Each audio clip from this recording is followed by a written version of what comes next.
Hey, this is Matt from InvestiQuant. Today is Friday, May 22nd, 2020, and the market has been very quiet today so far. We've got about 16 points of range at the time of this recording, and we're trading up near the highs here, but bottom line is it has been an extremely quiet session so far as we head into the holiday weekend. So what I'm going to do today is there's really not a whole lot of interesting things that I've been looking at as I've started to shape up the end of the day here. But I'm going to show you just what has happened when you're getting these really small ranges on a Friday. So you're going into the weekend, the market hasn't done anything. So what happens going into the closing period prior to the weekend?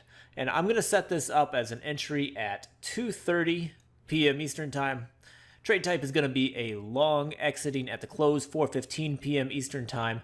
And I'm going to use this post-open filter that the intraday range relative to the 10-day average intraday range of the same time period is less than 50%. So this is looking at, since I'm using a 2:30 p.m. Eastern Time entry, this is looking at the range between the open and 2:30 p.m. Eastern Time. And right now we're well under this 50%, and I'm assuming we're going to be under that 50% by the time that this recording gets sent out.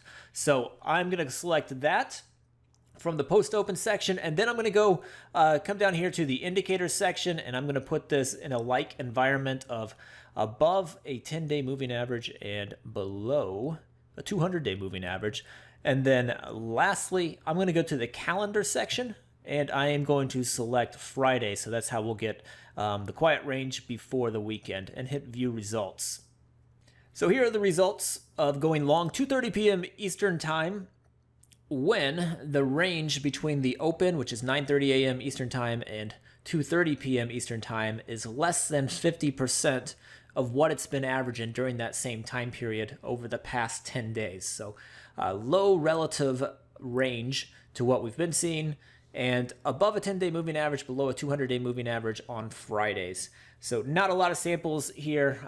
In fact, I was going to look at the day before Memorial Day again, but there's just not many samples there by the time you add anything else to it. So doing it this way, we got a few more samples, but it's still not very many. We've got 19 in the ES, 15 in the NASDAQ, 13 in the YM, 20 in the Russell. All of these hanging around 2 out of 3, maybe a little bit better than that for going into the close. So historically, that light range in this environment on a Friday has favored the bulls going into the close. But the market's been pretty quiet. It may not be worth your time to stick around at the pace that we're going at right now. But looking at the stats here, it has historically favored the long side for that period going into the close. So hope you guys have a great long weekend. I will be back on Tuesday, and hopefully we'll see you guys then. See ya.